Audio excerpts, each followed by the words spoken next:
Especially against free tonight. Hello, we've been expecting you. I'd like to This is not a introduce. test. Your government and corporate overlords have implemented new measures for your own health and safety. We are just following orders. Everything is going to be fine. Welcome, everyone, to another exciting If by Whiskey. What an exciting intro. Jason, thank you for putting these intros together, man. That one is so much fun. It's like got this cool vibe. I'm like totally digging it already, man. If I could just make intros and never have to talk on these things, that would be my ideal situation. I think we can make that happen, don't you think?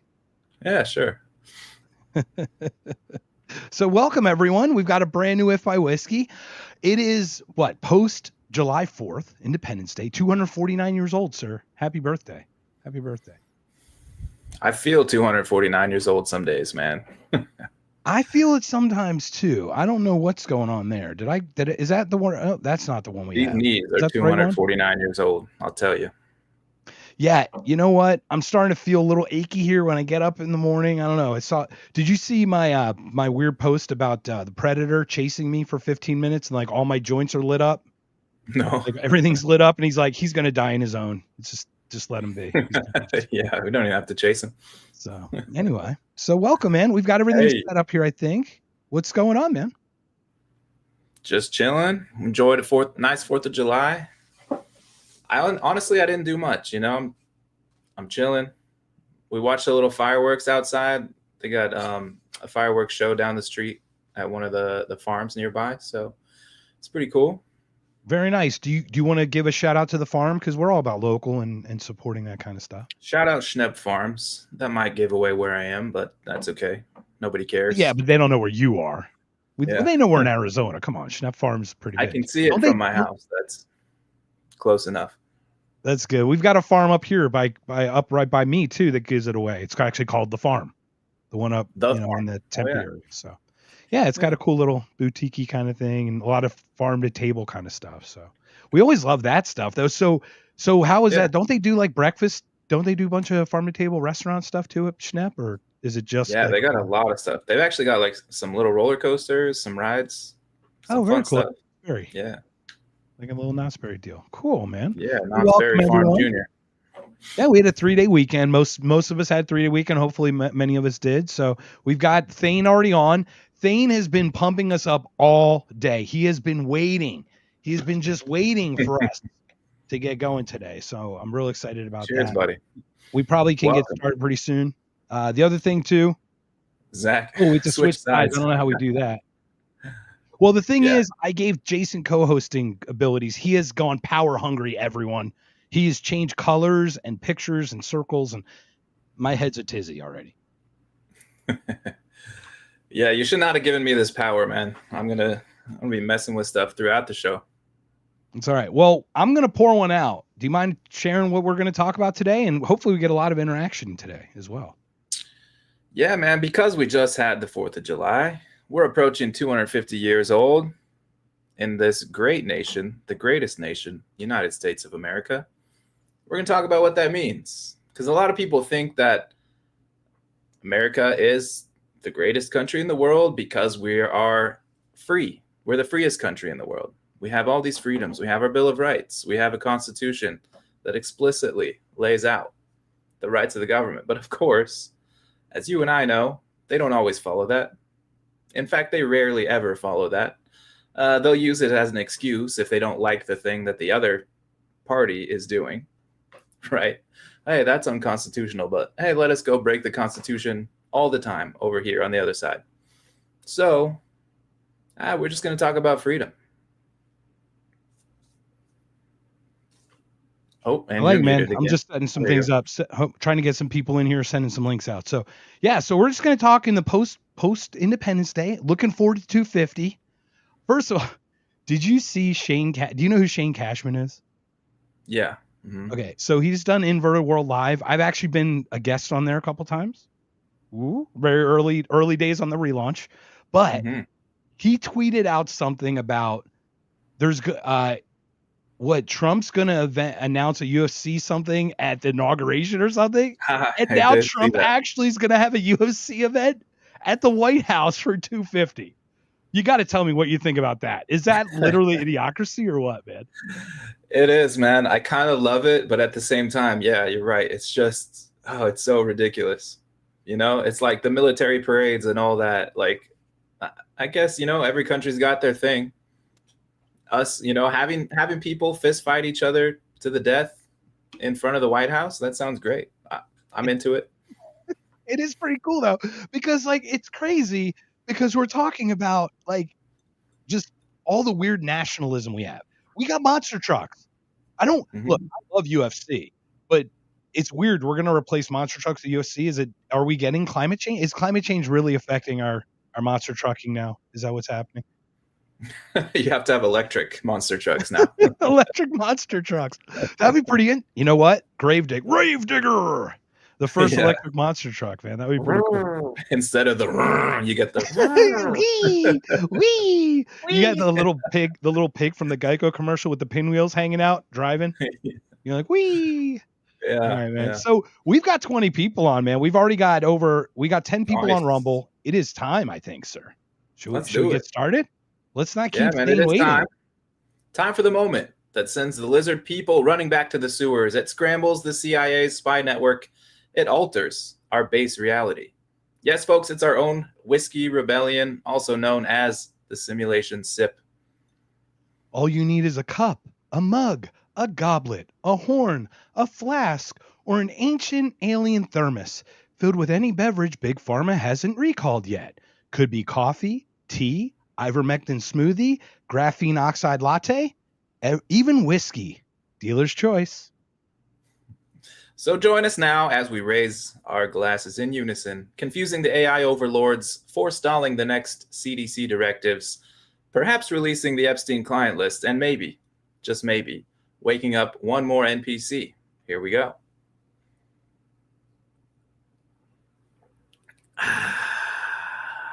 Welcome back to this little glitch in the Matrix that's called If by Whiskey. I am Jason of Drop the Mask podcast. He is Mark, Sean Pulse of the Knocked Conscious podcast. Together, we touch our tips and we are If by Whiskey.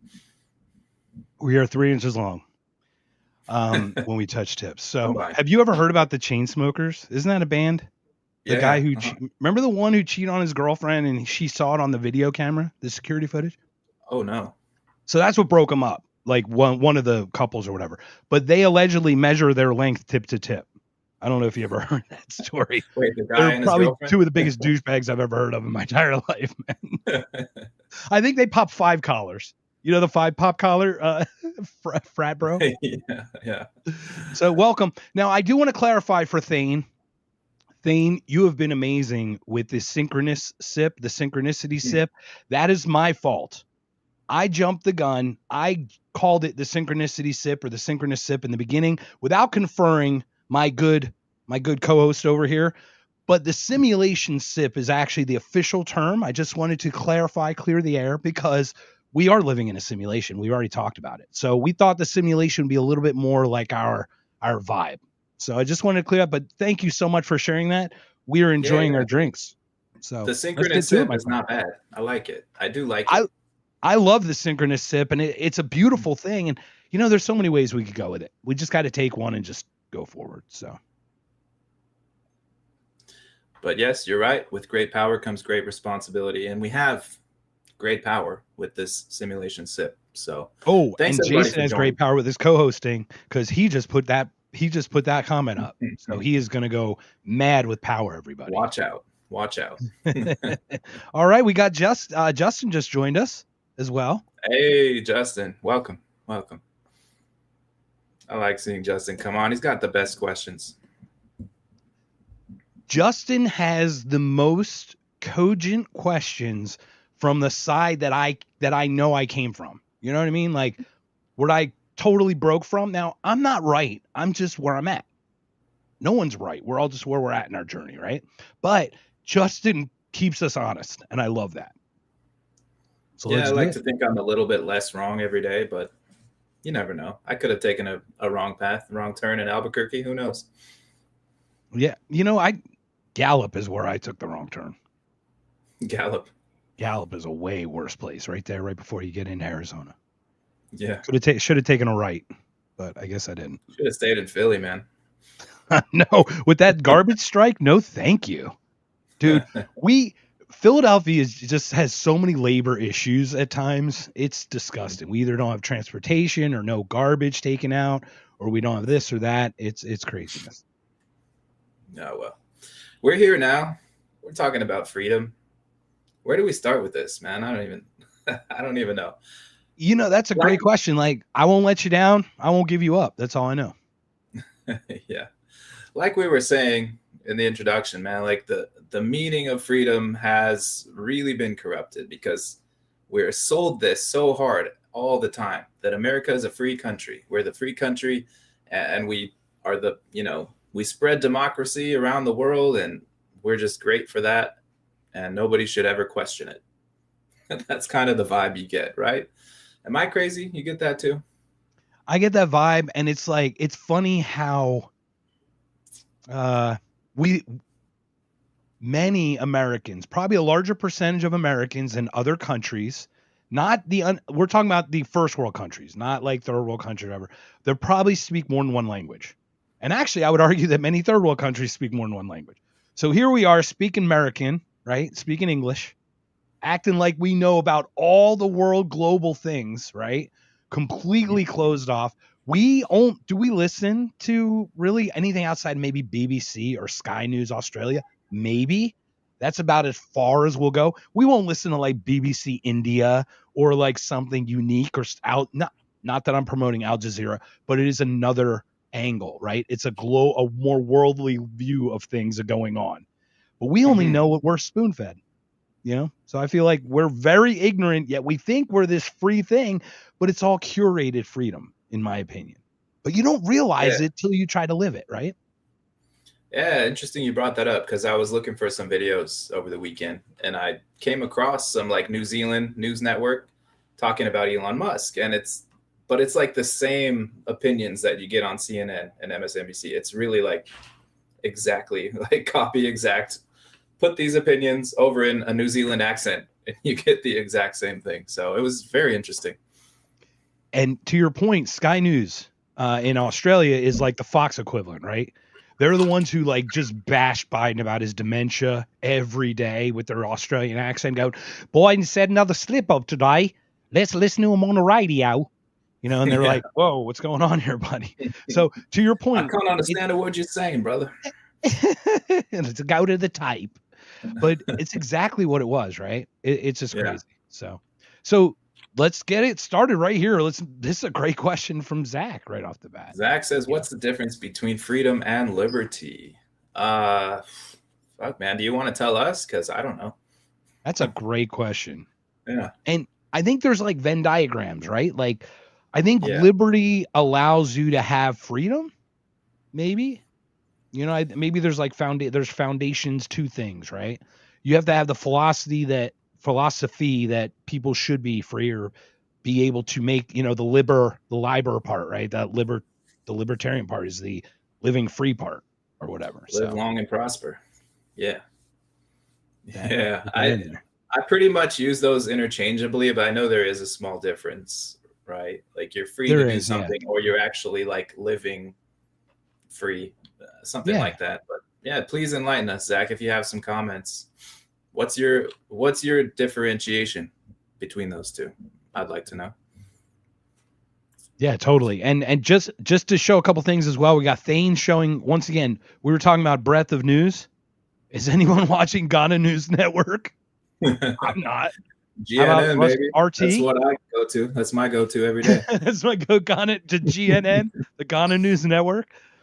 So all these three, once again, how about Tucker Carlson? Once again, speaking to another world leader that Biden wouldn't have spoken to, for sure. I know Trump's in talks or whatever, but we know that Biden wouldn't have talked to him either, right? Just like he's not talking to Putin. So yeah, very interesting on that. We can bring that up because a lot of people were upset.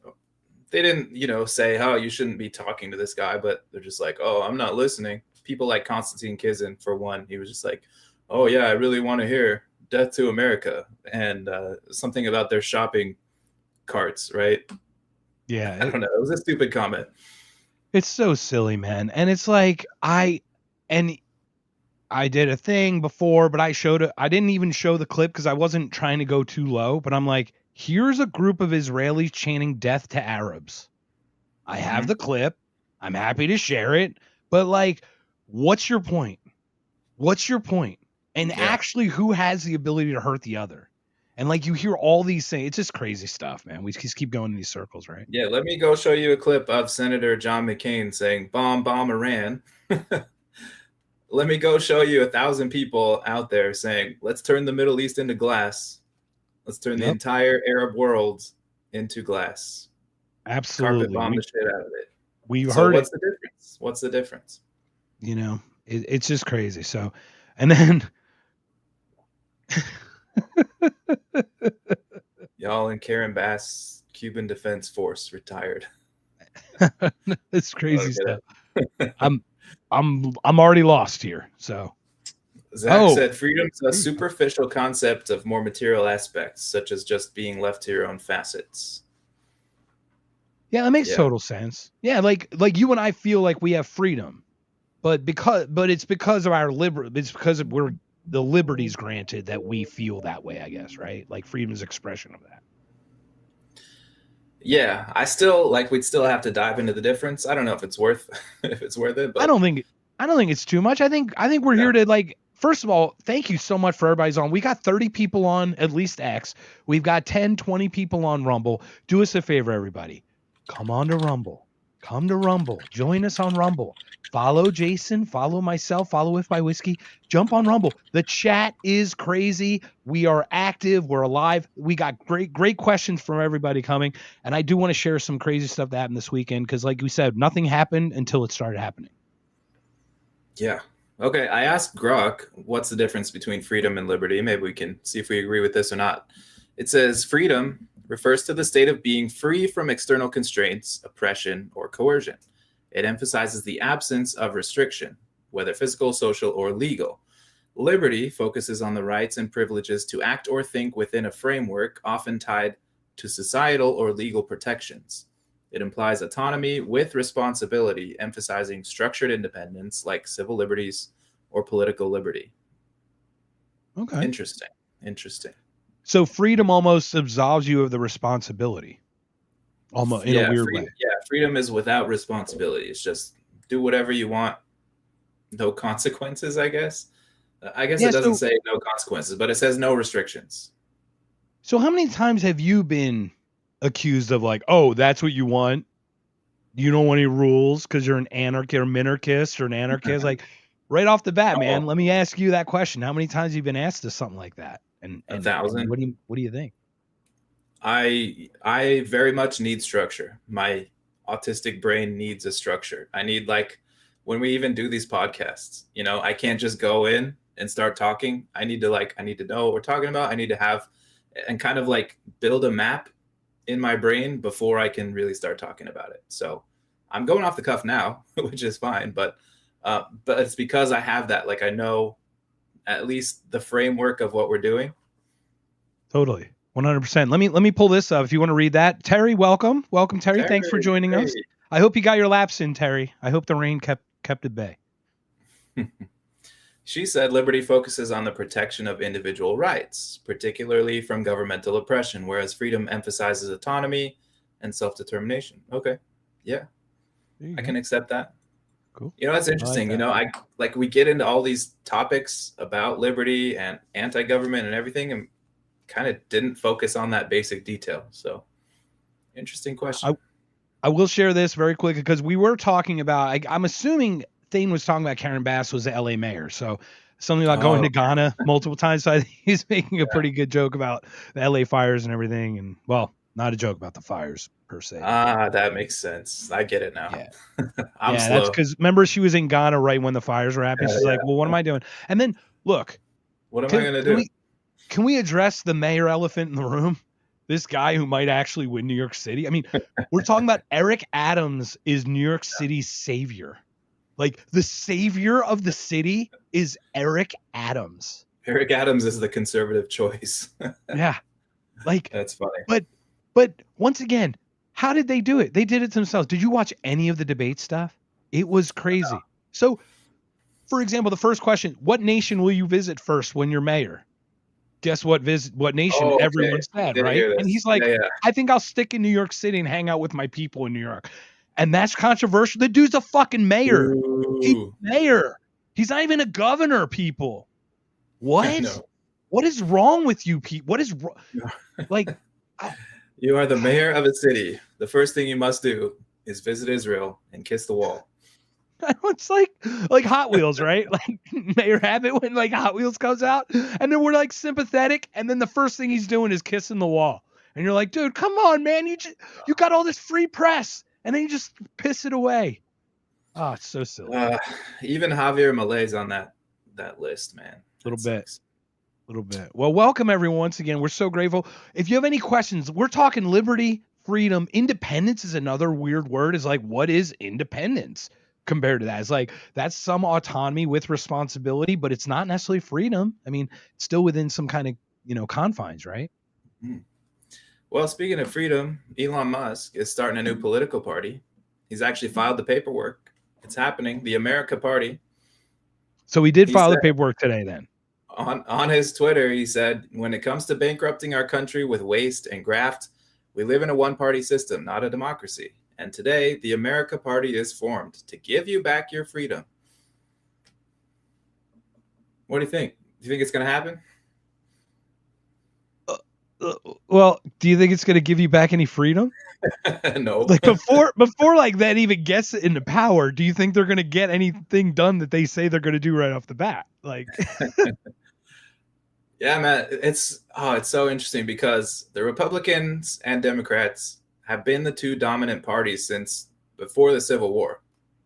So it's been a very long time, 1850s. I think the Whig Party finally died its death and was replaced by the Republican Party. So, I mean, at like best case scenario, this could replace the Republican Party. At best. At best. And I don't know. You're going to be back to a two-party system that's doing the same exact things that it does now. And did you watch the Thomas Massey, Theo Vaughn podcast at all? Yeah. That was great. Yeah. The binary system is built into the architecture of the buildings of the systems in which we're running. There's only two rooms you can go to, Thomas Massey says. You can go to that side or you can go to that side. Well, what the fuck is that? If that's not binary, like it's literally built into the physical architecture. Like you can't, it's that, you know what I mean? Like even Washington warned of that at the onset and it still got in there. You can sit at the popular kids table or the nerds table. That's it. Kids table or the parents table, right? The adults table. And and that's how it is, right? You know, it's not really the nerds though, because I would love to go sit with the nerds, but they're not really. It's like popular A and popular B. It's just. I would sit with the nerds all day. Personally. Why not? Yeah, Massey's the nerd, man. Yeah, totally interesting. One of the most interesting people I've ever listened. Like 2 seconds with him, and it's great. But it's like literally built in. And your point, what's it gonna do? And this week, the bill thing has been crazy. Let's talk a little bit about the bill, if we could. Go ahead and do that. Zach said, "Is the American Party just the forward party, but less retarded?" Yeah, it might be a little bit less, but you know, on the balance, you can't really tell the difference. It's Elon Wang versus Andrew Yang. Yeah. Or Elon, maybe it's Elon Tang, just because he has the SpaceX. Hey, if Elon fully embraces anarcho-capitalism and really gets on board, I might be into it. I'd be into it too, but look at this bill that just got pushed through. Okay, the big beautiful bill. Yeah, I put up a post that just says this big beautiful bill is trash. Let's hear the MAGA people defend it or something, whatever. It's got like 200 comments on the Boomer Social Network. The back and forth that this thing has created, but what they're talking, it's not going to create a deficit. The growth is going to. Not a single bill has not had a deficit. Not one. All of them make big number go up. They make the bad number go up. It doesn't go down until you stop spending money. So what do? They spend 150 billion extra on defense, and then they bump ICE. What did I talk to you about? The Federal Pole ICE Force, right? The federal. I thought they were going to do it differently. They let all the disruptions happen in Chicago and LA and San Francisco, and they let all that shit happen on purpose so they could have this blowback system. It's getting funded from 8 billion to like 30 just for training, plus 45 for buildings, plus another 25. It's like 100 billion through like 2029. It's going to be a military force, a federal police force that will knock down your door and violate your at minimum Fourth Amendment rights, if not others. But that's because America's strong. We're so powerful. We got to show our force. Peace through strength, bro. Peace through oppression and right breaking. Like, seriously, the Fourth Amendment, right? Like, literally, you're going to come in my house? No, you're not. No, you're not. It's already been violated with a very weak ICE. Now they're going to be 12 times bigger. Yeah. Have you heard of girl math? Yeah. Have you heard of this concept? Yeah, but explain it for the crowd, but I've heard it before. For anyone that doesn't know, it's something your wife might do is they'll go to Target, right? They'll buy something, and then later they'll return it. And, well, hey, I have all this money, so now anything I buy with that money is free.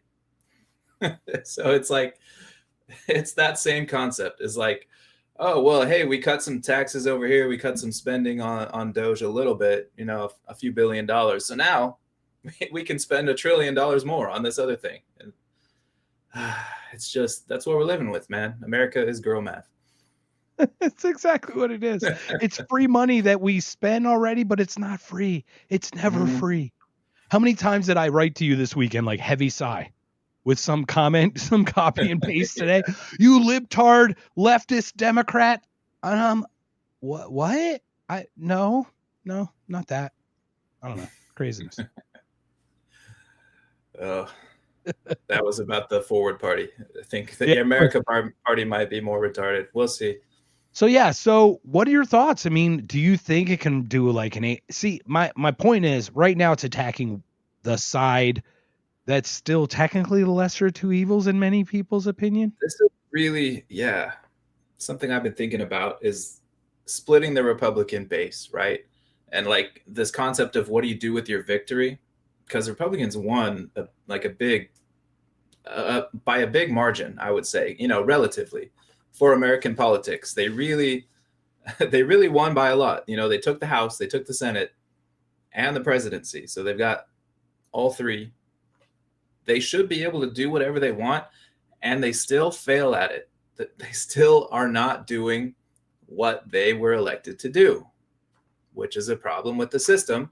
But that aside, like you would think, okay, let's at least do a little bit, but they're not. They're making it worse. So Republicans in office is not doing it. So I would be very happy to see them split and lose because they are not doing what they were supposed to do. You know what I'm saying? Like they 100%. So yes, if you split the party and you say this is America Party for people that are basically Republican but are pissed off at what the Republicans are doing, then yeah, it's going to split the party and Democrats are going to win. And that, to be honest, that might be the only way that Democrats win in the next election. So I got to vote in 92, my first election at 18 for president. And I went senior, Bush senior. Right? Clinton won though, right? 92, or did he win? Yeah, because Bush won in 88, lost in 92. Mm-hmm. So I was there when Clinton played the sax on our city hall. And I remember Bush's approval rating at 91 and dropping down after the Kuwait thing and all. I just remember all that stuff. So like I'm early days in that, but I remember H. Ross Perot and what H. Ross Perot did. And he took 19% of the vote. Now I'm going to argue that 15 was from the Republicans, or at least the side that may have voted Bush instead. So, but that's kind of like the Trump thing. Trump's base is a small number. Those people that really swung over, the ones that the left them. And this was a weird, it's not really a coalition to begin with. It's like a weird thing where this one party made a bad mistake, pushed everybody out, and now these people are infighting with the power or something.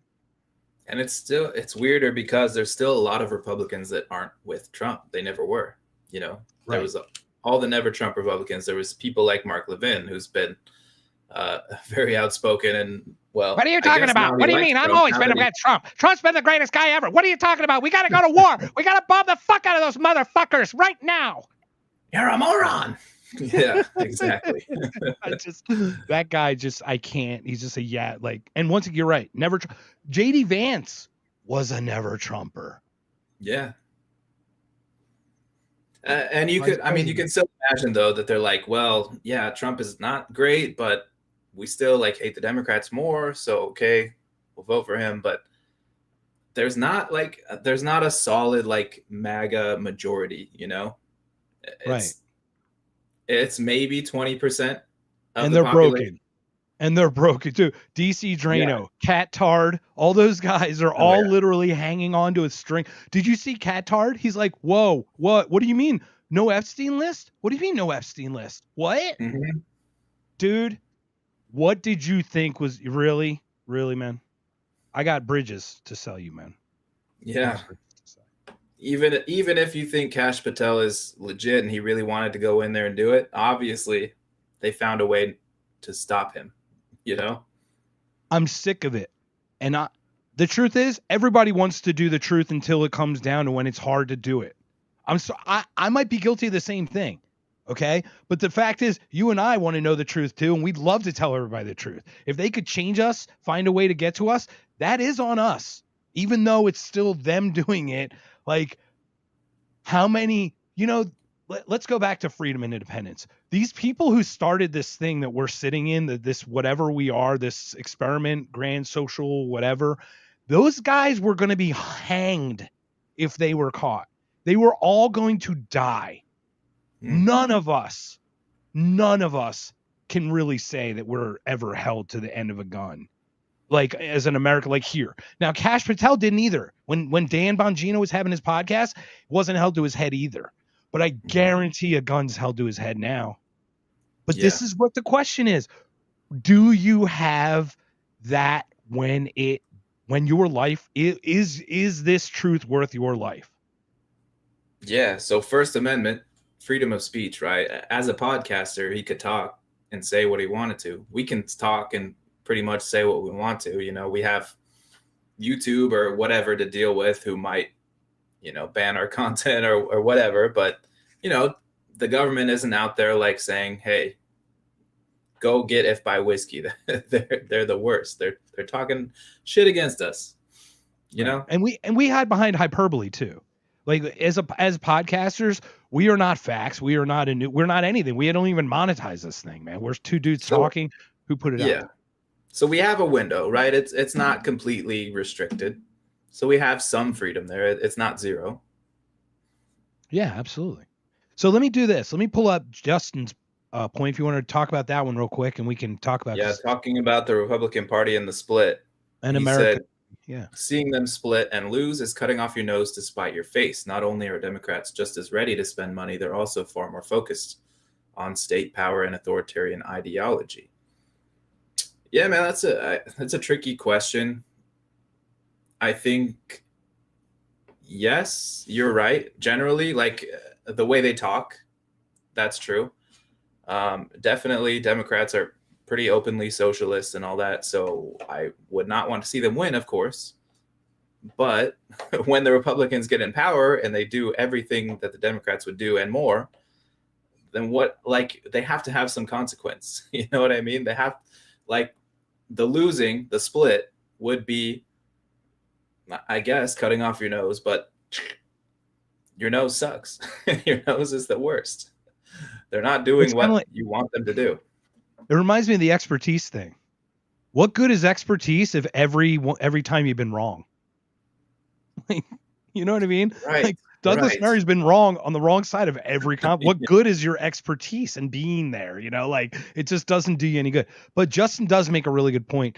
There is something a little bit about this, though. I don't necessarily agree with you. I think Republicans want to do power their way. They still want the power, and it's just different. I don't think it's more or less or what. You can call it more or less. You can call it like gradients, but like people who want to seek these positions, there's an issue there. Just right there on its face, right? Because like if you think you have the hubris that you can change the world, there's something internally inside of you that needs to be evaluated, right? Like because you can't do it by yourself. Like you need help.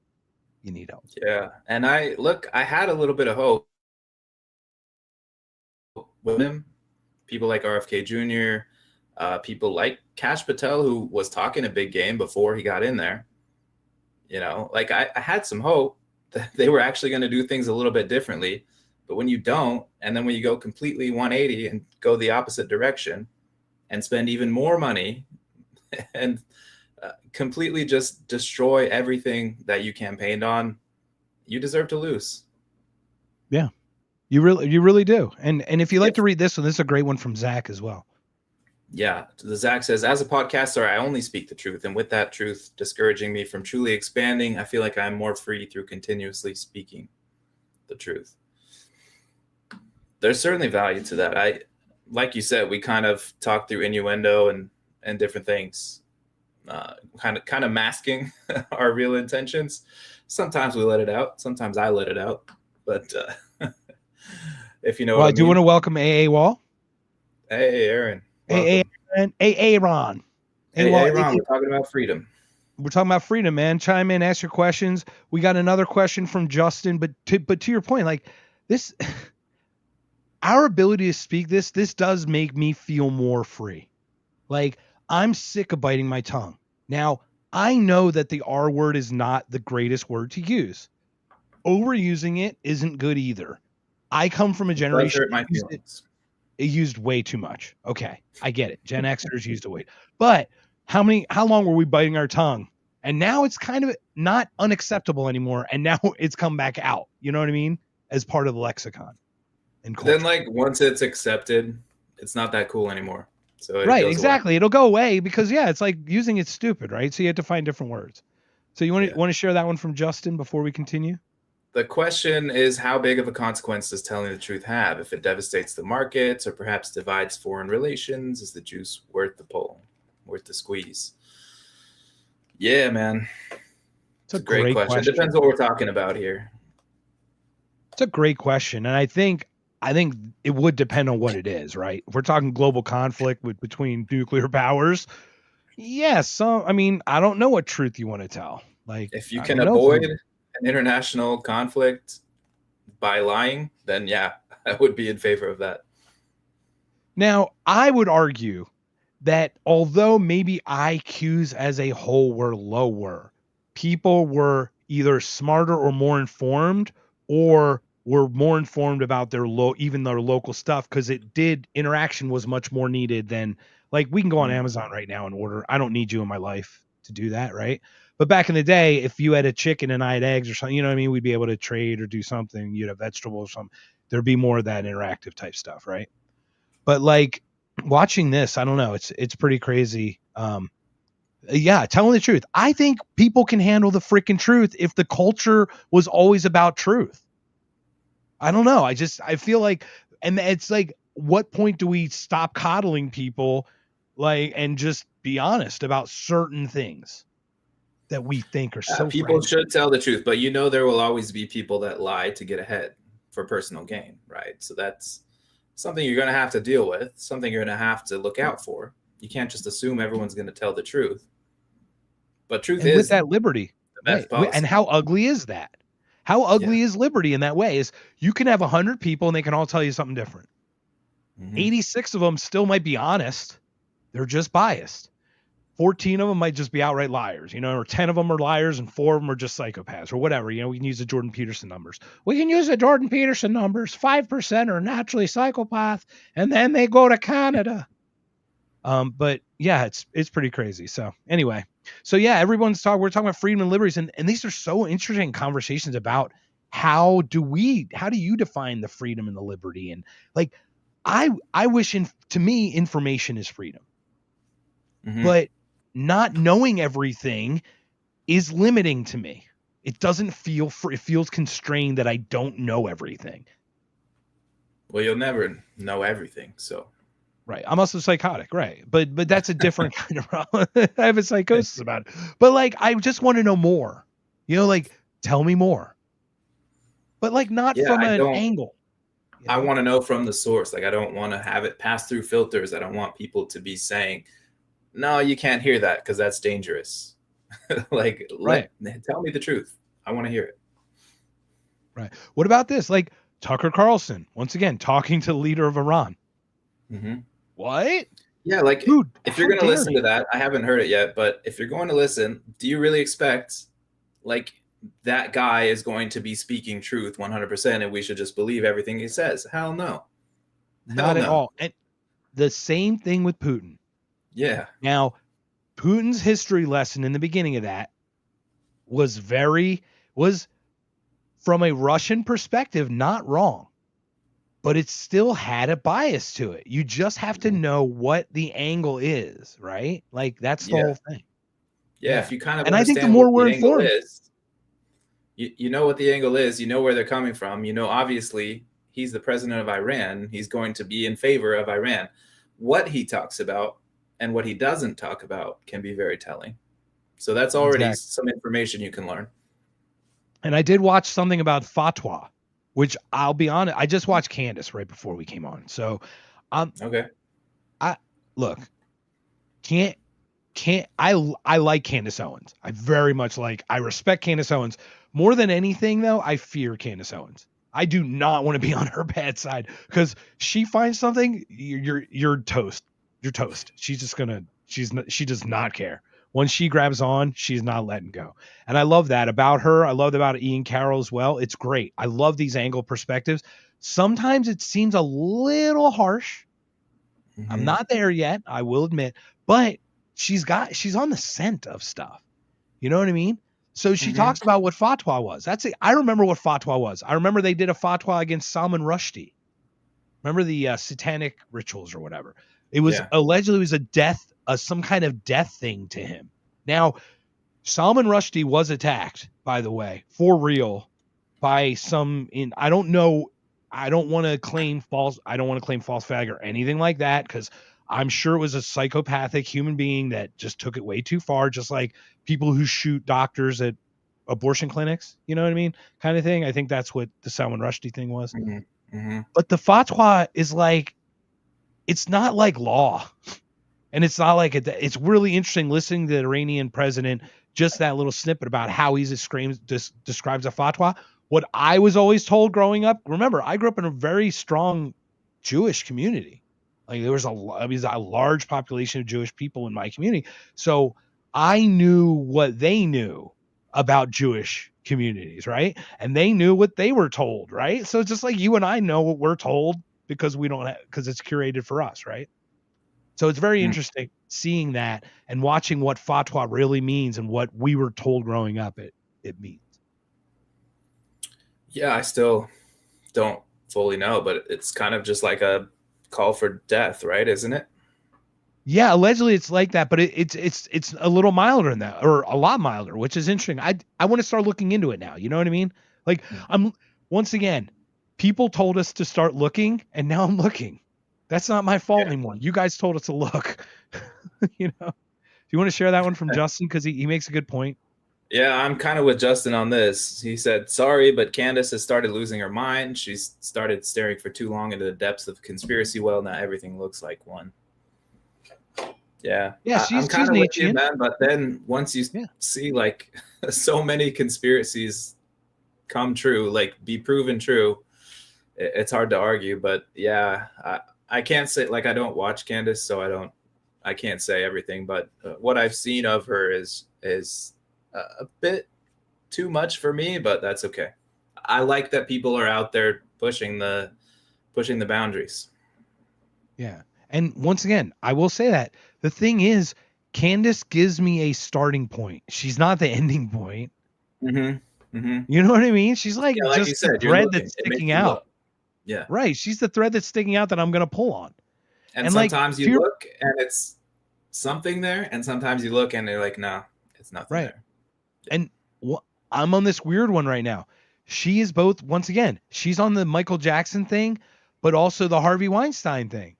But I know for a fact that Harvey Weinstein paid AJ Benza to put a Michael Jackson story to get him out of the news. Now, he could just argue that he didn't want to get in trouble with his wife, right? Or whatever. Like, I get that, but to what level did he do his criminality or his evil? You know what I mean? To like hide. But yeah, that's what it's all about. And Justin, that's why we welcome you, my friend. Go ahead and read that. That's one of the best. That's the best comment we can. Different viewpoints and ideas is what it's all about. Definitely. I'll drink to that, sir. So welcome. Once again, we've got 45 people on the X. I think we've got over 10 on the Rumble. Everybody, come on over to Rumble. Join us on Rumble. Damn, we're 45 minutes in already. Rumble's so much fun. I know. We're just having a fun time talking about this stuff. What would you like to share? Really, just a hangout. We got a few clips. But yeah, we got some clips to share. We got this. Look, you are now co-host, sir. Feel free to drive, man. You know, present all you want. Yeah, well, so we have this idea, in America that it was founded on the ideal of individual freedom. And to some extent, it was. Many of the founders really, really had that as their kind of underlying purpose. Their high priority is individual freedom because they were sick of being dictated to from across the ocean from King George, right? So the selling point to get the colonies involved in this war against the British was that we're going to throw off the empire. We're going to rule ourselves. You're going to have your own individual states. Each colony is going to become its own different state. We'll have kind of a loose collective, a confederation of states where we protect each other. We trade with each other. We're not enemies, but we don't rule over each other. And that was the original idea. But when you're in school, especially like early years, they really yada yada over that part of like, they just say, oh, we fought this revolutionary war for freedom and America's been a free country ever since. And we had the Declaration and the Constitution all at the same time, but that wasn't the case, right? Washington crossed the river. We won. He didn't lose ever. Yeah, I get it. Across the Delaware, it was frozen, but we did it. He had wooden teeth. That's all you need to know. Yeah. But yeah, people think we just won the war and that was it, right? We've been a free country since then, and you and I know that's really not the case. Right. And what's funny is just fast forward just to 1812, because there was another conflict. Allegedly, America had gone to shit in that time period where they just kind of let themselves go. And that's not freedom and liberty, guys. There's an accountability and a responsibility that you have still that supersedes this all. That's much more culturally and much more of a group thing that would have worked, right? Maybe within certain states, but we didn't have that. And that's what's interesting. Like Franklin saw this with Native American tribes. He saw these Native American tribes, and when it came down to time of war, they would consolidate under threat of an outside force. Yet when there was no longer an outside force, they would then just be their own individual. And that, gosh, it sounds kind of smart, doesn't it? That would be great. And that's what they had originally with the Articles of Confederation. So 1776, everyone knows the year, right? That's when the Declaration was signed. And the Declaration of Independence is a great document. I love that. There's some really good stuff in there, especially the part I love is when they talk about when the government gets too powerful, when a long train of usurpations and abuses happens, it is not only your right, but it is your duty to overthrow that government. Not your right, but your duty. Duty. Henry David Thoreau, right? Civil disobedience. At what point do you... If we're talking about the difference between freedom and liberty, that is liberty. It's your duty to overthrow said government. That would make sense. Yeah, and the thing is, it's not to run. It's not to relocate. It's, you know what I mean? It's not to like cordon off, to decouple, you know what I mean? It's not to break off. It's actually to attack the tyranny that exists. Yeah. So from 1776, when the war was won, actually, I don't know if the war was won for a few years after that, but anyway, at least from then, to 1787, we had the Articles of Confederation, which were very, very different from the Constitution that we have today. So 1787, they called a constitutional convention for the states. They said, hey, we can't do anything. That was their big gripe, right? They're saying, Right. hey, we can't tax people. We can't have an army. Why are we even a country? What is this? So they came together amongst a lot of resistance, but they finally got the Constitution that we know today signed in 1787. So it was a decade in between the Declaration of Independence and what we have as the Constitution. And when you learn this in school, they really, really skip over that. They gloss over that part, and it's really interesting because you're like, well, what was wrong with the Articles of Confederation? What was actually a problem with it? Not, it wasn't working for us, so we had to. No, you had your Federalists and Anti-Federalists, right? That's kind of where this comes in. Mm-hmm. So, yes, you got the Anti-Federalists versus the Federalists. The Federalists won. The Federalists were people like Alexander Hamilton, who 3 years after, I think it was 3 years, 1790 or 91, he convinced George Washington to start the first national bank. So as soon as the federal government had some power and they could tax and they could do all these things, they said, oh, hey, let's create a national bank. That was our first Federal Reserve, basically. And they started printing money. Yeah, it's funny. I recently went home to Philly, right? I mentioned I did like one of those tours, and I think we went to 2 or 3 of the first the state banks that helped fund like the revolution and all that stuff, and how that got funded. It's like so interesting. And the capital was in Philadelphia back then. Yeah. War costs money. Mm-hmm. You have to pay the people to fight and to feed them to fight, and all that stuff costs money. There's only one reason that the Great War of 1914 started is because it was funded by the Fed's creation in 1913, everybody. Mm-hmm. It's causality. It's absolute straight causality. And part of it was that they couldn't pay off the debt. So they accumulated a lot of debt to fight the Revolutionary War, which makes sense. It's very expensive to fight wars. Now it seems like we can fight a war every other day and we're fine. But really, they're robbing from you and me to pay for it. So remember that. All right. I think Zach's going to get us over a barrel here, but do you mind reading that one in a second? And we'll do Zach's next. Yeah. Justin said they're still working things out. When they were left to mainly focusing on their own states, the national cohesion, prosperity suffered. That's why a limited national framework is needed. Needed is doing a lot of heavy lifting in that sentence. You can make an argument. I'll listen to it, but I don't know if it's needed. They made a lot of arguments that it was needed. They needed it for interstate commerce. That was a big reason. They needed it for adjudicating disputes between states, which is the same logic that a lot of people use now for adjudicating disputes between nations, like between the United States and China, for example. Oh, we need this super governmental body to decide these things. And where does it stop? Who controls them?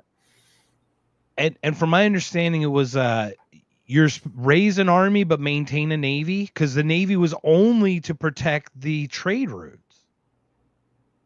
Yeah. So that was the understanding. Now I could, remember we had militias. Each state had its own militia. Hence the Second Amendment, everybody. Shocker.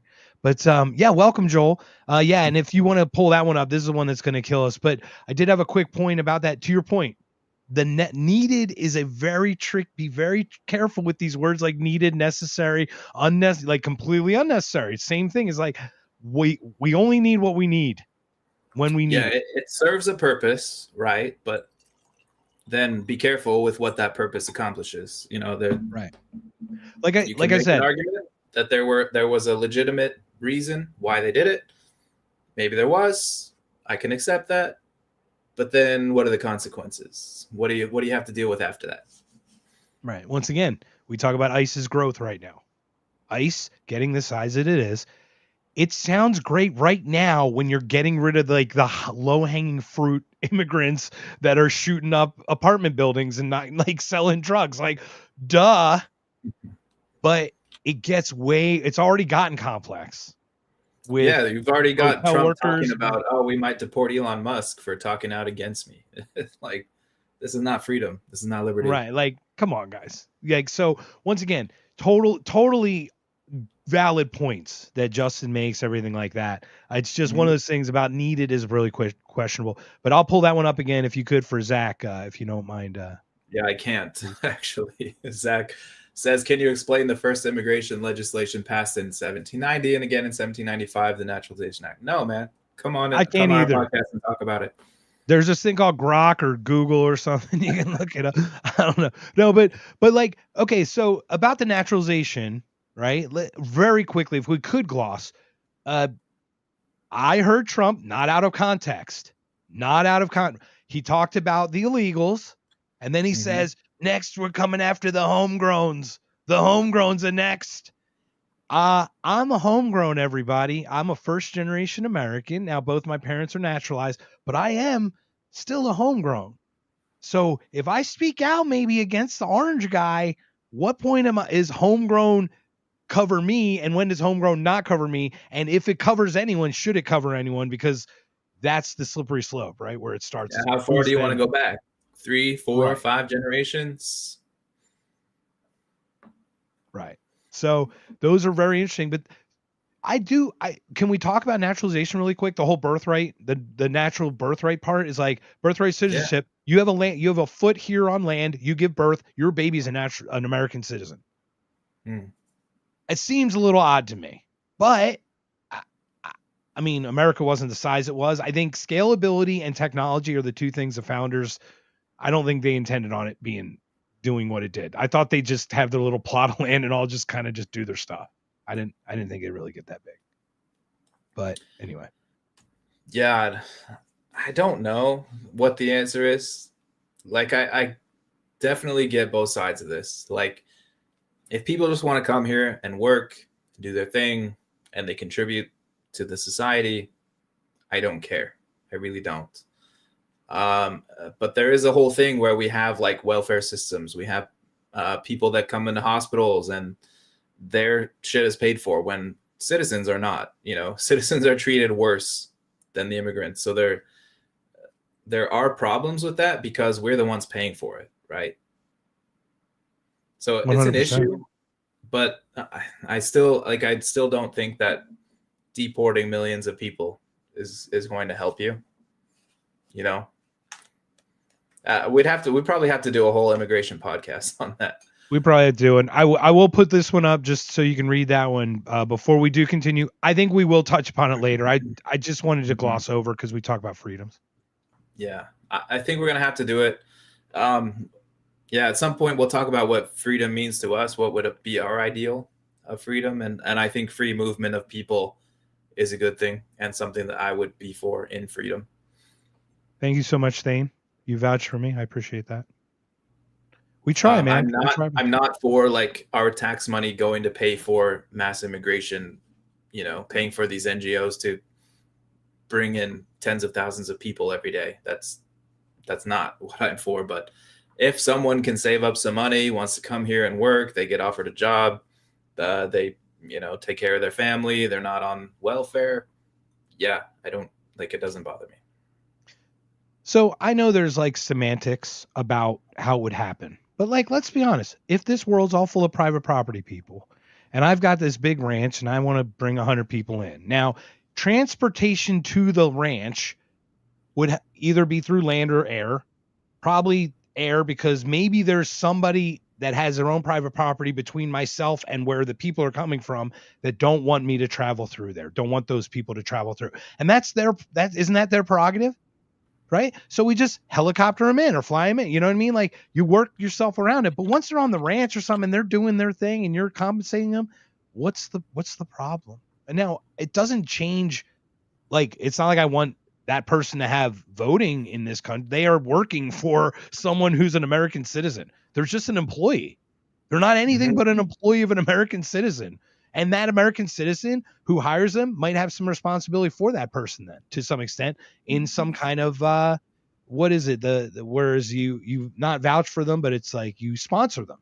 So maybe you can sponsor 100. I'm sure that's how the H1 visa, some kind of process works. You have to sign a X amount in or whatever. So I don't understand why that would be such an issue. Now I understand people flooding through a border. Like we talked about it. Our nation has an ideology, and our nation isn't our government. Our nation believes in our liberties and our freedoms way more than our government does. We don't want that part disrupted. And we think watering that down would water down the general ideology of freedom and liberty as a whole. Because these people come from countries that don't know what that is, don't even understand. Yeah. To piggyback on that, that's a great point. Just the idea, people believing in freedom is very important. You know, because if we can say, oh yeah, American government doesn't believe in freedom at all, and they trample our freedoms every day, that is true. But as much as people believe in freedom and actually will fight for it, that's the extent that we will have it. So it's very important for people to believe that, even if it's not 100% true. Yeah. And the biggest thing is like what we've seen is, what is slavery? Debt. We're seeing that debt is slavery. When you owe money. I love it when people are like, look, my credit score went up. And you're like, yes, that is a great accomplishment. But all that's doing is allowing you to be saddled with more of an anchor to get out of later. You know what I mean? It's allowing you to take more of a burden on they just trust you to carry the burden for them. That's all that credit score is when you really look back. Now it sounds like it's advantageous to us. And yes, we use it to, as an advantage for us. But, is it? You know what I mean? It just allows us to be more in debt. Yeah. Anyway. Justin said, you want to hold the Trump Republicans responsible for not holding to their promises, but are okay with not holding those who cross the border illegally responsible for their own action. Again, complicated question. I do have, for the first part, I do have higher standards for Trump because he campaigned on some good things that he's not living up to. I hold that to a higher standard, much like I hold libertarians and anarchists to a very, very high standard, because I think they should be sticking to their principles. And when they don't, it's a much bigger letdown for me. Like, I expect Democrats to be shit. I expect them to be socialists. So I'm not surprised, and I guess I'm not mad, even though I probably should be more mad at them. But on the second part, are we okay with not holding those who cross the border illegally responsible for their action?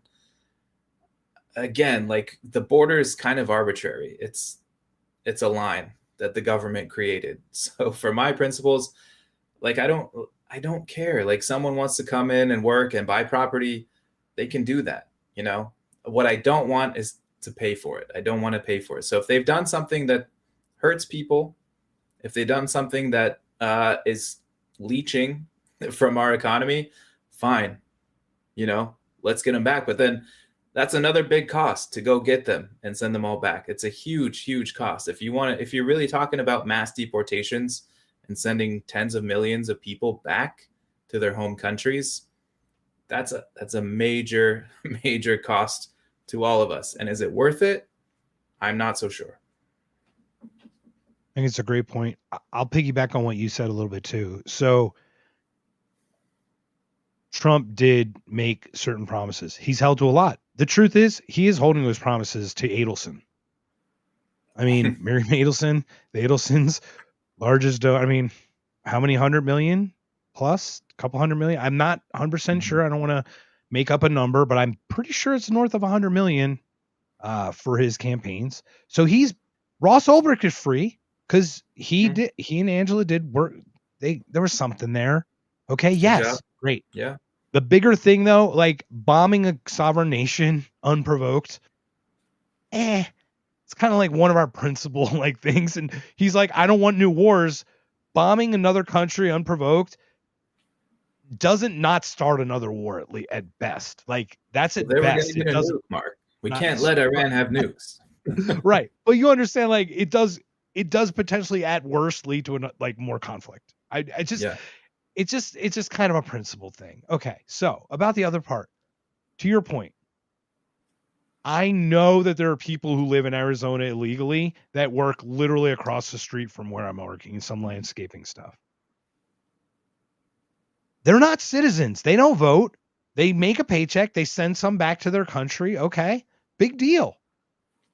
What's the problem there? Now, I would like everyone to feel comfortable enough to say, hi, I'm coming here. Like, I think that would be like the best option, and that we just have a sensible immigration of people who actually want to learn to become citizens. That's one thing. And then you'd have people who just want to do with this migrant seasonal status. It seems like it's, with the technology we have, it should be able to be done, I feel like. But I don't know. Yeah, like it really shouldn't be so hard to immigrate legally. Like, if we're going to have a government, we're going to have a border. Okay. I could accept that, but. When we talk about the people coming here, we've displaced with our bombs, with our economic stuff. 500,000 people are claiming asylum from countries that we've bombed. Marco Rubio signed the bill with the Democrats to bring 500,000 Venezuelans here when he was a senator, okay? And now he wants to send them back. It's like, you did that to destabilize their country. So you didn't do it for our benefit. You don't do things for our benefit. You do things for your benefit. And I just can't make that clear enough anymore. It's like, oh. Yeah. So my first priority would be to de-incentivize that immigration, because it's not natural. Like what happens now with tens of thousands of people coming every day is not natural. It's being paid for through things like the USAID, right? And all these NGOs that are getting immigrants to come, hey, come here and, have a luxury apartment and all this. I would like to end all that. We should not be paying for it. Let it be natural. If it really is natural, it's going to be like a handful of people every day, So many people that have saved and work hard, and they really think that America is a better place for them, and they will contribute to our economy. They'll contribute to society because they really believe that America is a good place, and they want that American dream. They want the American freedom. They want all that. If it really was that place and it really was doing that, then it wouldn't be a problem. Right. And here's a great one. Who cares if it's under the table? Who cares? Yeah. Like what does a government have to know? First of all, we believe taxation is theft over here. I don't know about anybody else, but like, someone makes a couple bucks, they make a couple bucks. Like, I don't know. Yeah. Anyway, again, complicated questions we could get into, but. And Justin, awesome question, man. Phenomenal question. Awesome. Yeah, good question. William's here, joining late after dinner with the fam, stopping by to say hello, trying to unplug from the news. Trying to reset the brain. We're pretty unplugged from the news. Although we were just going to just start the news, weren't we? No, here's the news section. Sorry, William. Maybe we're going right into to get into these clips from Newsroom. These are old, but yeah, I thought it was appropriate. I don't know how to start the clips, but if you I've got them, buddy. I've got them. Hold on. Yeah, if you want to pull it up. Yeah, absolutely. And I'll show you next time, Mr. Co-host, official co-host guy. Right. All right, let me know when you're ready. Yeah, go ahead. Let's just get into it because you guys will get it. My name is Jenny. I'm a sophomore, and this is for all three of you. Can you say why America is the greatest country in the world? Diversity and opportunity. Lewis? Freedom and freedom. Let's keep it that way. Will? The New York Jets. No, I'm going to hold you to an answer on that. What makes America the greatest country in the world? Why is America not the greatest country in the world, Professor? That's my answer. You're saying yes. Let's talk about fine. Sharon, the NEA is a loser. Yeah, it accounts for a penny out of our paycheck, but he gets to hit you with it anytime he wants. It doesn't cost money. It costs votes. It costs airtime and column inches. You know why people don't like liberals? Because they lose. If liberals are so fucking smart, how come they lose so goddamn always? Hey. And with a straight face, you're going to tell students that America is so star-spangled awesome that we're the only ones in the world who have freedom? Canada has freedom. Japan has freedom. The UK, France, Italy, Germany, Spain, Australia, Belgium has freedom. So 207 sovereign states in the world, like 180 of them have freedom. All right. So yeah, old clip of the newsroom. This has been around for years, but I thought it'd be fun to talk about because we're talking about freedom. We're talking about America on America's birthday. Well, a few days after America's birthday, but what do you think, man? Is America the greatest country in the world?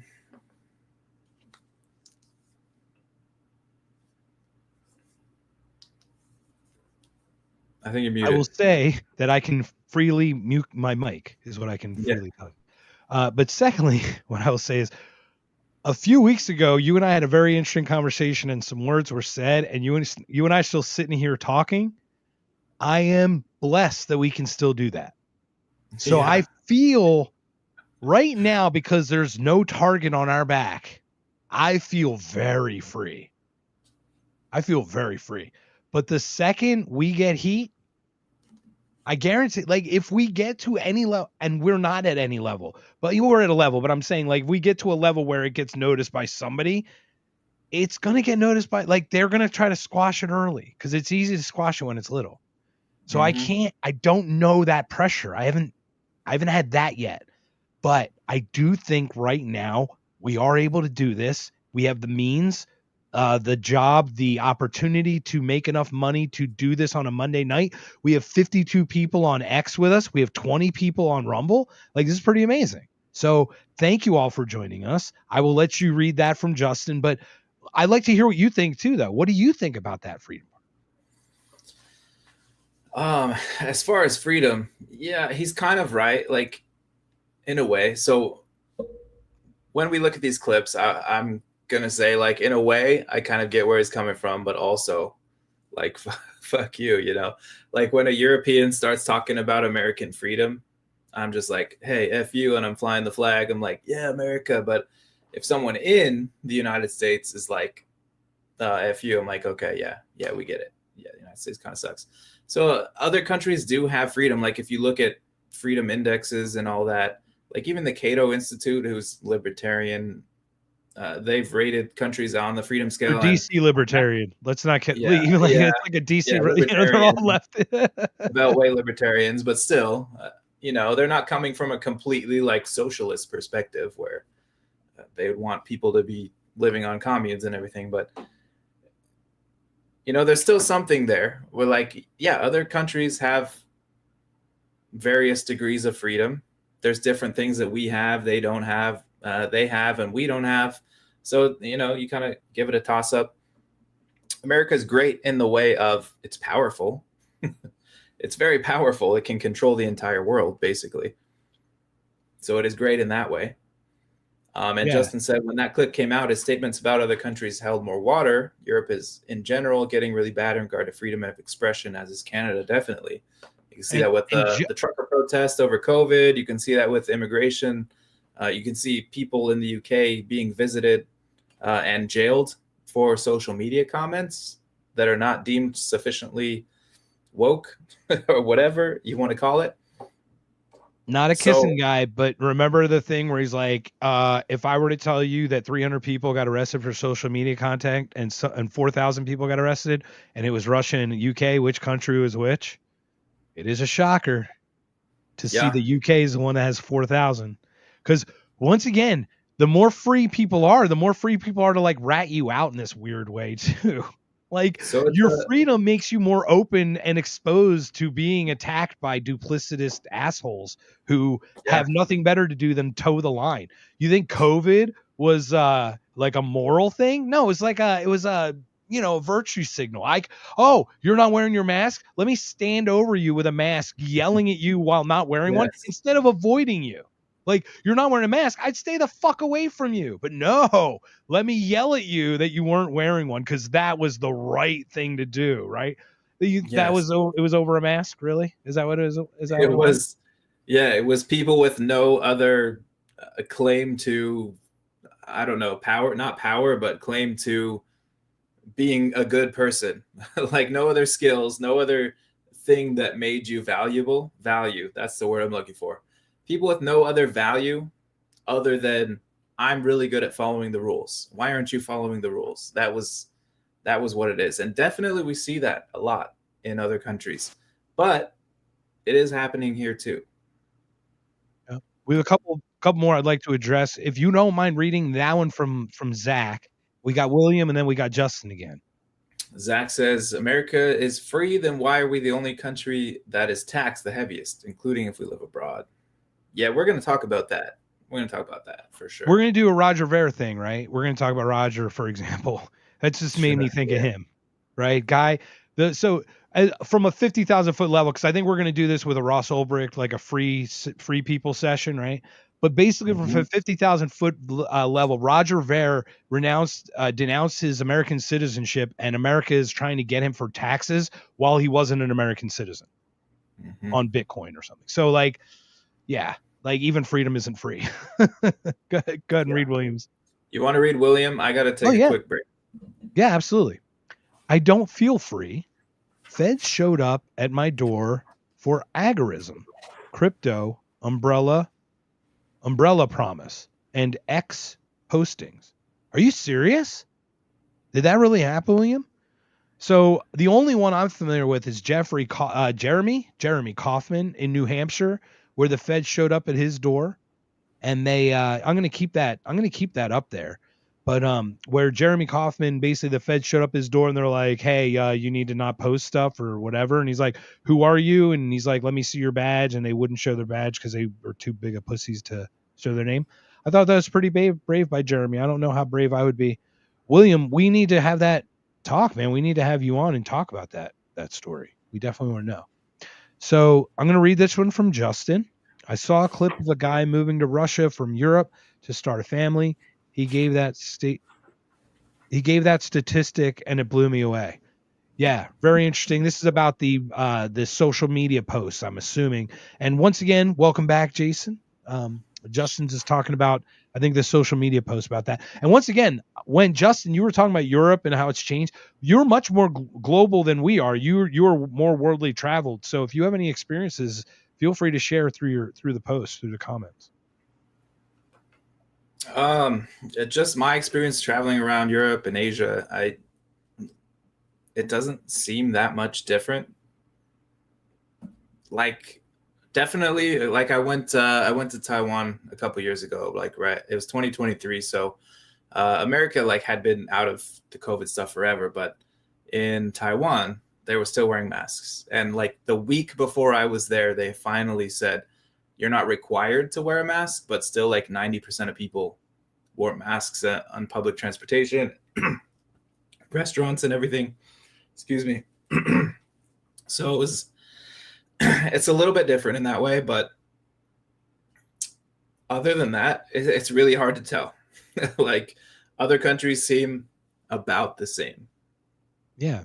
I mean, look, I watch soccer events and different, like, people are free to walk around. I mean, there's hooligans, like there's crazy stuff, but like it's seen without, other than maybe like a slight clothing difference or something, it's hard to tell a lot of cultures apart in a lot of different ways. You know what I mean? But once again, when it comes down to brass tacks, how free are we? You know what I mean? Like these people, taxes are not necessarily there to collect money. They're to be there so if you don't pay up, they can arrest you. I mean, it is a control element to it as much as it is a collection mechanism. Yeah. They could print all the money they want, especially in the United States, right? The United States can get away with that. They don't have 100%. To tax us, but they make sure. And you want to read that one? This is really so while you were gone, William mentioned the Fed showed up at his door. Oh, I said, yes, they did. They also knew I talked to people in Moscow, Kiev, Hong Kong, Argentina, and other locations. I think he mentioned that in our last stream. Also, he lives in a military city. So, wild. They probably have extra antenna out there to pick up even more signals.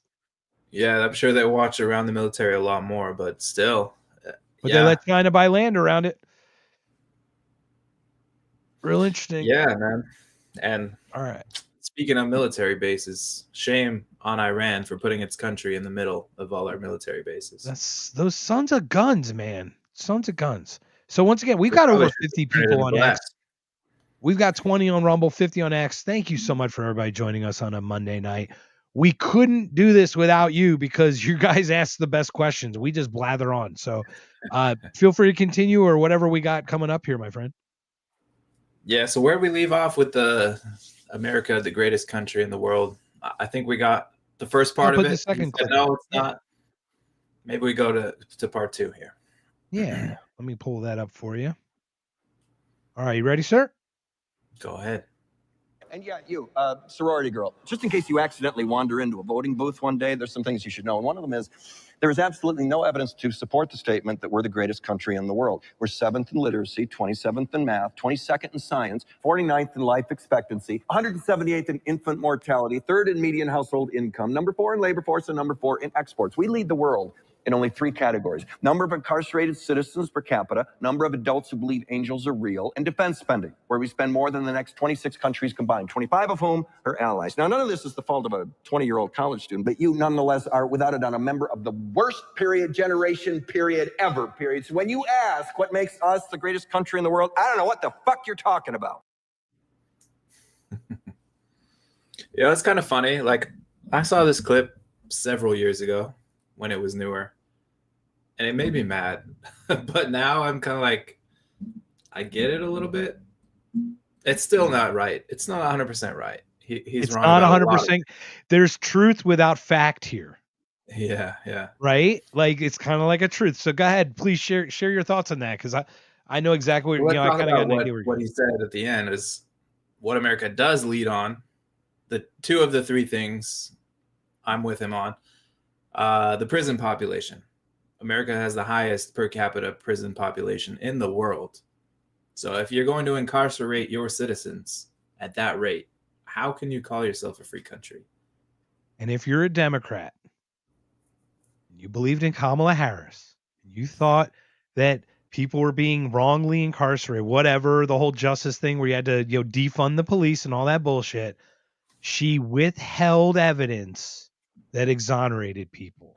She actually had her representatives go and say, we need to extend people's sentences because we will have a labor shortage in the prison. It is its own industry, everybody.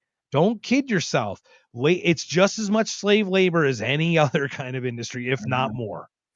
Look who it targets. Crack had a different penalty than cocaine of the same exact substance in a slightly different method.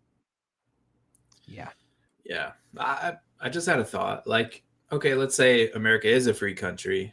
You do have these freedoms, but there are laws, right? There are things that you can't do that violate other people's rights.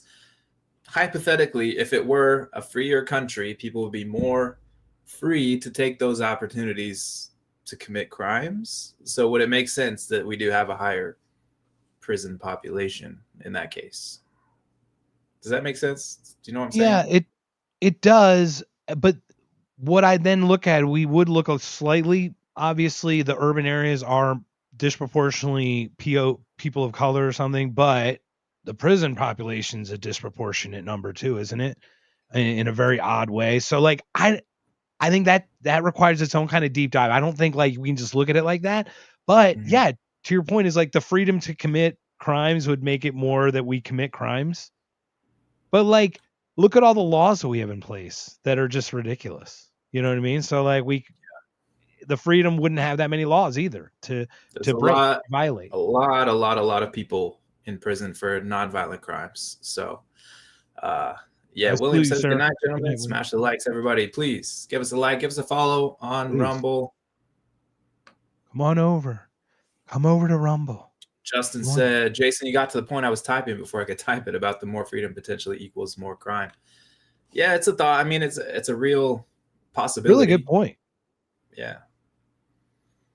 Yeah, I think that's possible, but then still, like if you look at people that are in prison, there's so many non-violent criminals in prison, and is prison really the best punishment for those people? You know, we from the perspective you and I have come to over time, right? I was a pro death penalty guy. Were you ever a pro death penalty guy?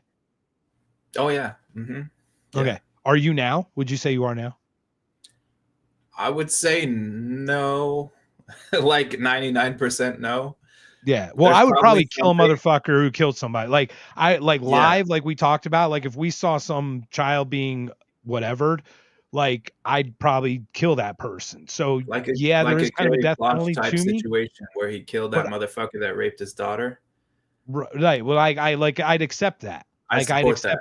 Right. Like I'd accept that responsibility of taking that, like doing that. Right. Like I took that and gave up my right or whatever to do that justice thing that I felt was worth it. So like but I was pro death penalty. I am not pro death penalty anymore.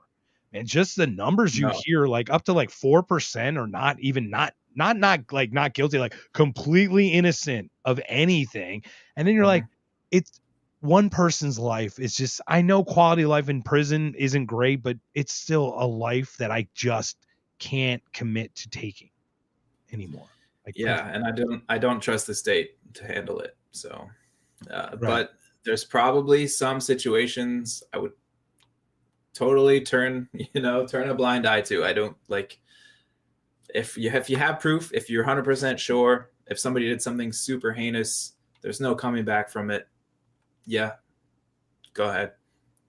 I'm gonna be honest. The guy who threw Molotov cocktails at that festival I know it's a lefty Colorado town, but no one had a gun. No one shot that guy. Like literally, he was yelling, waving around. Like that's enough to like literally take matters into your own hands. It baffles. I don't have the full story, but it baffles my mind that guy got to the level that he got with that. Yeah, and he walked away after doing it. Just shocking to me. Shocking. Yeah. Well, anyways, what was the other beside the prison? So he said prison. People believe in angels. What was the largest military budget? Oh, the military. Yes, we lead in defense spending. That is. We just increased that, everybody, with that big beautiful bill. Everybody up $150 billion, y'all. Budget.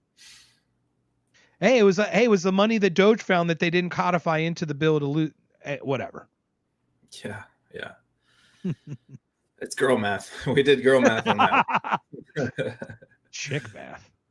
Yeah. So yeah, we lead in military spending, which either means that we are a global empire or we are just so generous that we want to police the world and spread democracy everywhere and make everyone happy, make everyone peaceful. Can we ask chat, do you think other countries hate us because of our freedom? It's funny that you mentioned this today, because like this made me think of it just like right now. It's like we talk about spreading democracy, it has to be wanted from the ins. It has to be desired from the inside. It cannot be an outside tyrannical force imposing democracy and freedom on you. Mm-hmm. It has to sprout. Like, does anyone think countries really hate us for our freedom? Or do they think just because we stomp on their neck every chance we get? Yeah, I got into a little argument with Jack Lloyd. I don't know if you saw that. No, tell me about it. On Twitter, man, because I said something on Tucker's Twitter about, he posted a clip of, hey, I'm about to talk to the president of Iran and everyone should check it out. And Konstantin Kizin said, no, I don't want to hear about death to America, blah, blah, blah. I said, yeah, maybe people should hear about death to America. Why do they say that? Maybe there's a reason. Maybe there's a decent reason. Maybe it's not the best reason, but maybe there's something there. Maybe there's something we could stop doing that would at least lessen the amount of people or give them a reason not to keep growing the amount of people that chant death to America. And I said, nah, you're right. We should probably just listen to our government and follow them blindly into another war. Another disaster. And what's funny is Constantine's not even American either. Which government are we listening to, Constantine? You want to listen to Boris Johnson? You want to listen to Boris Johnson rip up the treaty a month into the Ukraine-Russia? When right now, literally Russia's on a self-licking ice cream phase per Scott Horton, which is like, hey, Russia, we lost all these people already. Might as well fucking finish the job now. We're so far now and they're hurting so badly. And they just stopped shipments, by the way. Maybe we should, it's like that should never have fucking started. Should never have fucking gotten there. You know what I mean? How many times? Like over and over and over again. Anyway, I want to pull this up for Justin. Just put up a website. Just go ahead. Continue, sir, with your point you were making. Jack Lloyd, who I've had on my show, who's an anarcho-capitalist, at least allegedly. He does the voluntarist comics. He's been doing videos for years and years and years. Nobody, Zach will appreciate this, but nobody look up Tom Woods' house on YouTube. Please don't do that. But anyway, please don't look up Tom Woods' house on YouTube. Do not look it up. Is that what you're saying? Do not look up Tom Woods' house. By Jack and Lloyd. Please do not do that. Please do not ever do that. Jack and Lloyd on YouTube. Do not look up Tom Woods' house. Got it. But he came in and he was giving these talking points like it's a death cult. The death cult talking point. Like there are these people that are just so evil that we must destroy them because they are a death cult. They chant death to America because they're evil, like innately. that doesn't make sense to me. So I got in a little argument with him and I just let it go because I hate arguing online, but I don't know, man. I don't know. So if they were a death cult, wouldn't they have a second half to that chant? Like, death to America followed by us. Death to America followed by us. Like, isn't that what a death cult would fucking say?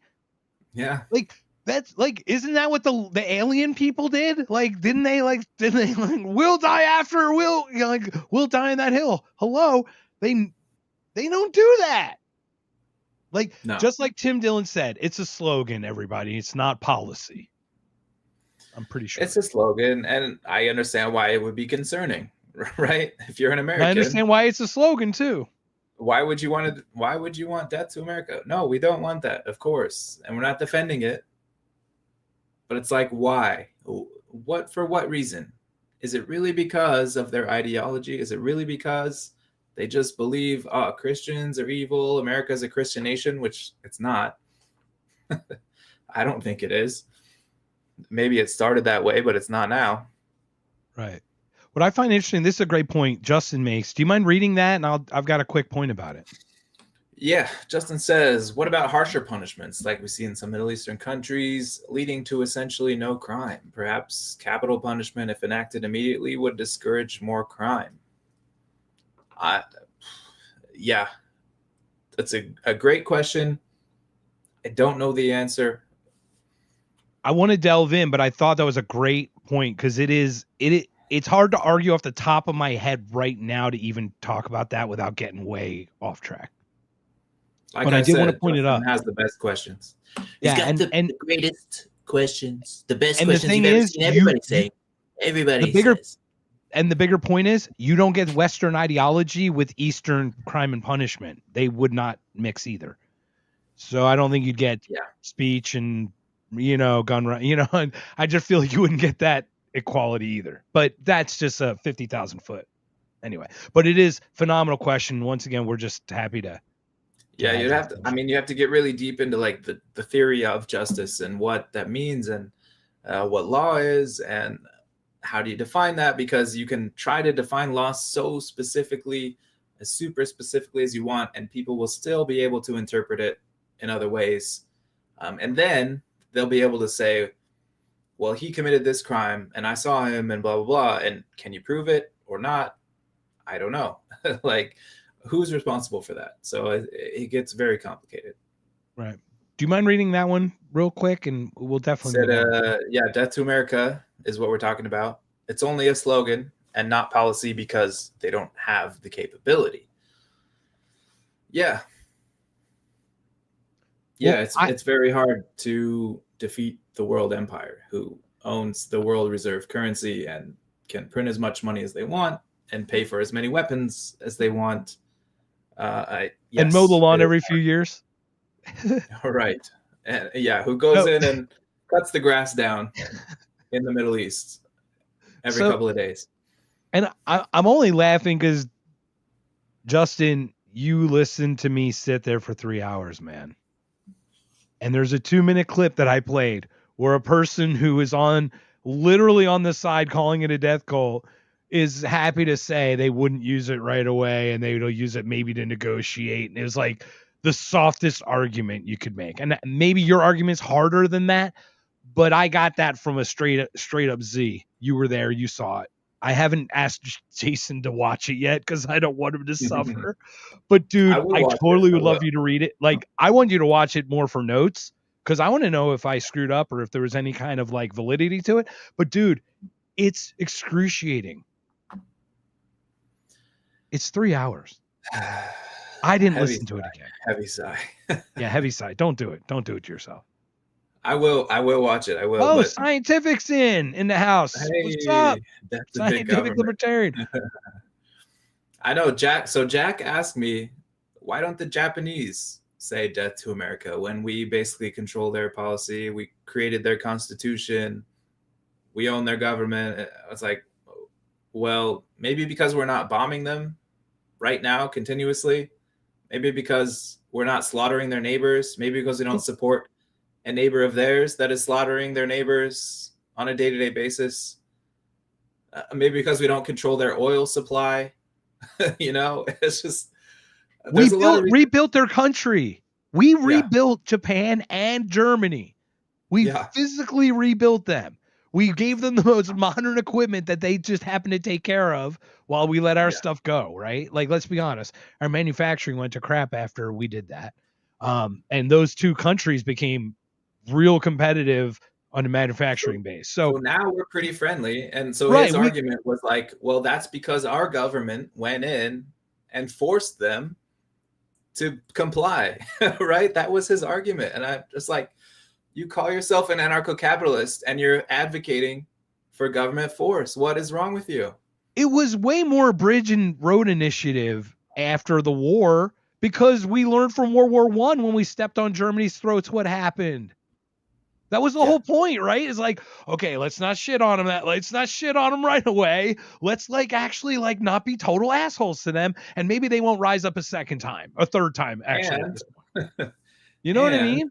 I don't support what we did to the Japanese either. No. I don't think we should have nuked their cities and civilians. They were going to surrender pretty soon. I'm pretty sure. I may be wrong, but I'm gonna lean on that side of it.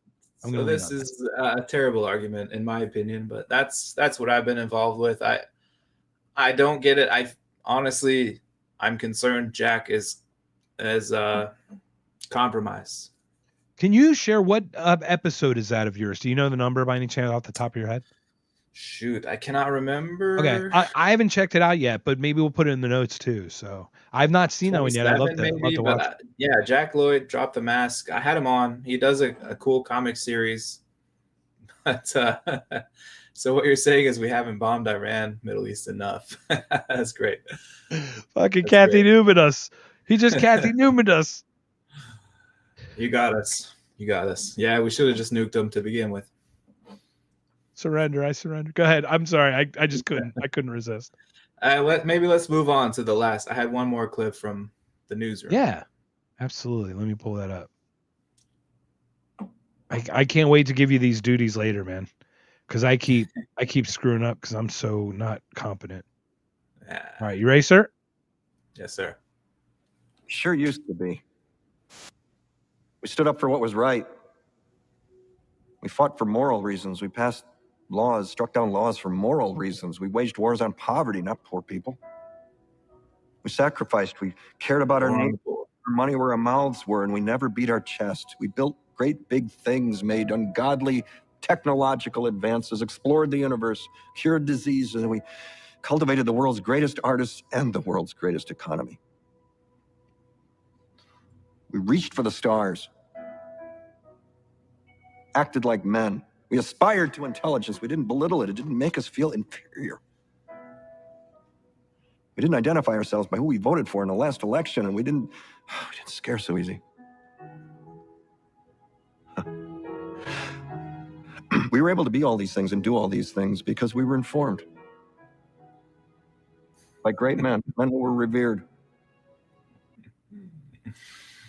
Oh, that last part kills me. We're able to do all these things because we're informed by great men, great journalists that would never lie to us. They wouldn't dare. And that's the way it is. And right, Walter. Literally one source of information. Sure. Yeah. What does he say? That is the real story. That's the end of the story. So, yeah, I think that's the way it is. I think, and that's the way it is. I think that's what he said. Oh, it's something about a story. I don't remember. That's my story. I'm sticking to it. I've heard that before, but I don't know. I think that was Dennis Miller at Saturday Night Live. That's the end of that chapter. That might have been true. Who's the guy? The guy that George Clooney did the Good Night and Good whatever. Good night and good luck. Yeah, that whatever that one was. So anyway, I don't know. Anyway, so what do we have here? That's the way the cookie crumbles. That's the way the cookie. Everything is on the table if the U.S. doesn't get 10% off at the pump. Hell yeah. Hey, I'm not saying there are no advantages to being a world empire. We get gas a lot cheaper than those European communists. It is. That's the way it is. Thank you, sir. Woo. That's the way it is. Because the government told me that is what I was supposed to tell you. It's the start of it all, guys. Sorry. Yeah. But okay, but the whole of that video is like, oh, we used to be the greatest country, and it's just gone away. But is that real? Is that real? Well, are you asking me first? Yeah, I'm happy to ask you first. I think there is an illusion of this thing, but we think we're just entitled to the rights by being born, right? Like these are natural born rights. They're kind of we're treating them like entitlements. They're not entitlements. There is a counter to the right. The counter to the right is the responsibility that right holds. Every right has some countering responsibility. The right to bear arms is the responsibility that no one innocent gets hurt with your callousness of use. The right to speech is that you don't dox someone or threaten someone's life because that is over the line. The right to we have taken these things for granted and not fought anymore for them. I'm American, so I just have them. No, they've been stripping them away slowly with our acceptance. And it's actually not acceptance, it's our banality, right? Like, I don't think most people are bad. I think they're just busy and distracted. So the banality of evil is generally what takes over because there's just not enough. And when they finally come for you, there's nobody left to fight for you because they've all been swept under some rug. And that's, like I said, that's the ICE thing.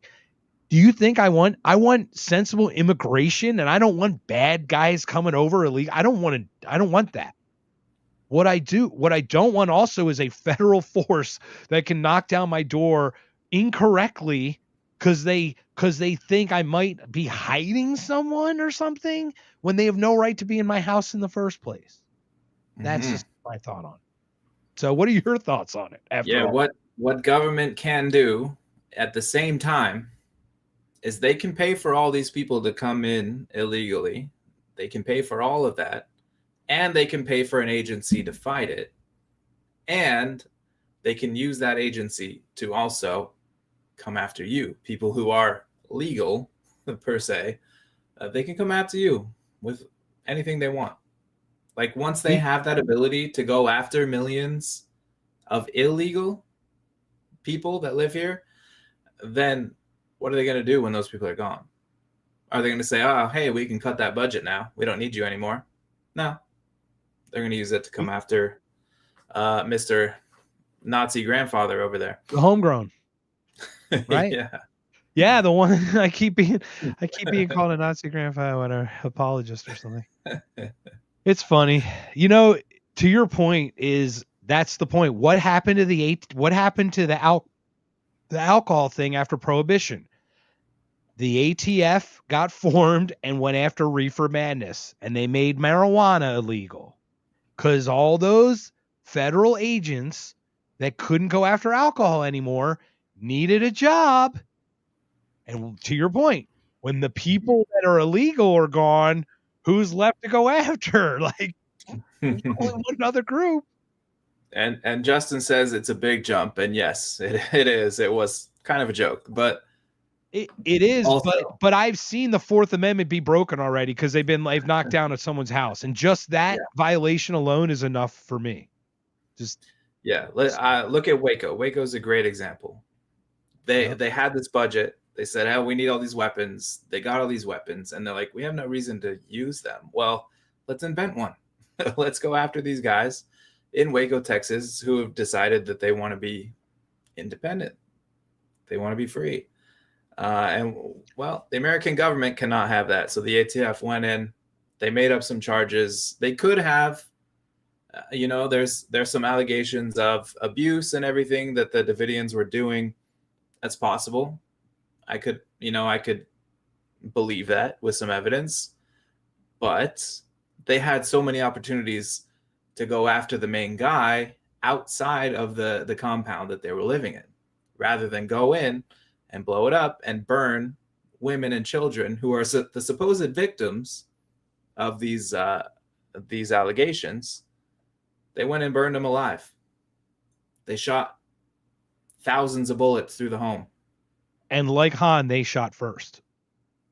Yep, they shot first. So your government is not out there to protect you. They're out there to protect themselves. They're out there to justify their own budgets. They're out there to make sure that you comply, because if they are not in control of you, then they don't get the money. They're parasites. Yeah, Gretchen Whitmer kidnapping, 12 of the 15. They had the 3 people that just got let off because they were so dumb. That the FBI bought them all the equipment and all this stuff to make the bombs. Remember the actual bombing of the Twin Towers in 93? That was a mistake because we actually had a guy initially make a fake bomb that they got rid of, and then they went to a second guy who actually made the real bomb. But we let all that shit happen. We let it all happen. And then you think we didn't let 9/11 happen, and you don't think October 7th there was no inkling of October 7th happening? We're all being bamboozled. I hate that it's true. It sucks, but like we have the freedom to like express it. But like now that we know it, it doesn't haunt me the way that it will haunt me if I thought it was not true. I am now free because of the truth. Like I feel like freedom is truth, to be honest. It's like knowing is freedom to me, because like I know how to navigate in a world that's already biased that way, knowing that it's biased that way. But if I think that's the real rules, I'm going to get my ass kicked every time. Yeah, that's kind of the problem, right? It's like they tell us there are these rules, and you can kind of, whatever system you're in, even if it's really oppressive, and they tell you the rules, and those are actually the rules, you can kind of get down with it. Like you can accept it. You can go along with it, right? At least for a little while. But when they tell you, hey, these are the rules, you're a free people. You have this Bill of Rights. You have all these, you have free speech. You have the right to own firearms. You have the right to bear arms. You have the right to a fair trial. And when these things are violated repeatedly over and over again, how can you still say that you're a free people? I don't get it. 100%. I'm going to put Justin's up in a second for you to read, but I have to share this. And I'm going to share this. Zach, if you ever visit Arizona, I will invite you and Jason over. I'll plug in the old Laserdisc. I'll pull out my original version of Star Wars.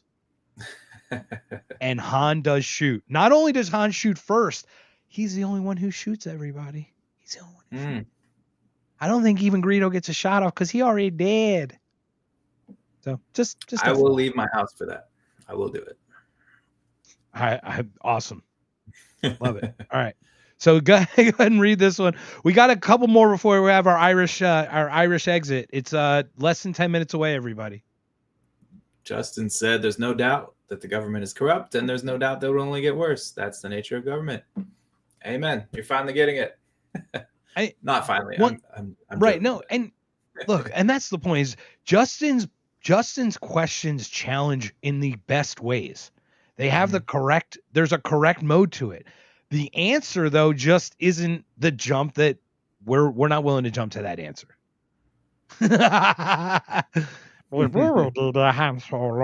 All right. Before we do call it, I am going to play the Pam Bondi thing. Can you set up what she said and what happened this weekend, literally last night, right before BB came over? Yeah, just yesterday, the FBI has concluded that there is no Epstein client list. He did commit suicide. There's no conspiracy there at all. Everything that they have said is 100% above board and true. So we have 11 hours of enhanced video parts and missing 1 minute. And it's not of the door where he's at. It's beautiful. It's total proof. So it just happens to be like BB's visiting today, right? And like, let's get this one under the rug on a Sunday on the 4th of July. Everyone's hungover at this point. Everyone's full of their beer. May I play this? Okay, so what happened what was the official thing? There is no incriminating client list. Is this what the official word was? Hey, anyone in chat? I didn't even see incriminating. I just saw he did not keep a client list. That's what I saw.